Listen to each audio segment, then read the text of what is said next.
নিজের লাগানো গাছের টমেটো যখন ঝুড়ি ভরে ওঠে তখন সে আনন্দটাই আলাদা। আজকে সেই টাটকা 2 কেজি টমেটো দিয়েই বানিয়ে ফেলবো একদম খাঁটি হোমমেড কেচাপ। এরপর একে একে সব টমেটোর বোটাগুলো ছাড়িয়ে পরিষ্কার করে নিচ্ছি।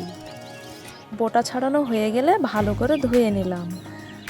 তারপর ছোট ছোট টুকরো করে কেটে রান্নার জন্য তৈরি করে নিলাম। এদিকে 1 কাপ জলে সব গোটা মশলা দিয়ে ফুটিয়ে নেব। প্রথমে মশলা ফোটানো জলটা ভালো করে ছেঁকে কড়াইতে নিয়ে নিলাম। এবার এতে আগে থেকে কেটে রাখা টাটকা টমেটোর টুকরোগুলো দিয়ে দিচ্ছি। সাথে দিয়ে দেব বড় করে কাটা পেঁয়াজ, রসুনের কোয়া আর আদা কুচি। স্বাদ মতো নুন আর কয়েকটা শুকনো লঙ্কা দিয়ে একটু নাড়াচাড়া করে নেব।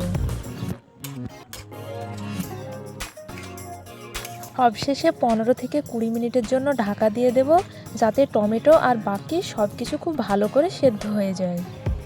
সেদ্ধ করা টমেটো ঠান্ডা করে আমি মিহি করে পেস্ট করে নিয়েছি। এবার একটি জালির সাহায্যে খুব ভালো করে ছেঁকে নেব, যাতে কেচাপ একদম মসৃণ হয়।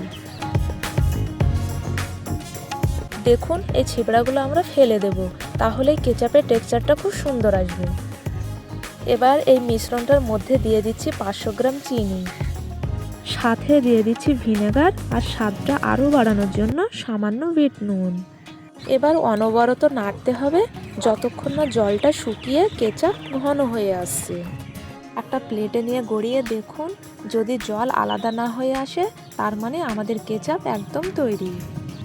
নিজের গাছের টমেটো দিয়ে বানানো এই কেচাপটি যেমন সুস্বাদু তেমনি শতভাগ খাঁটি।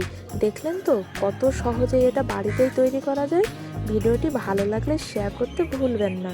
ধন্যবাদ।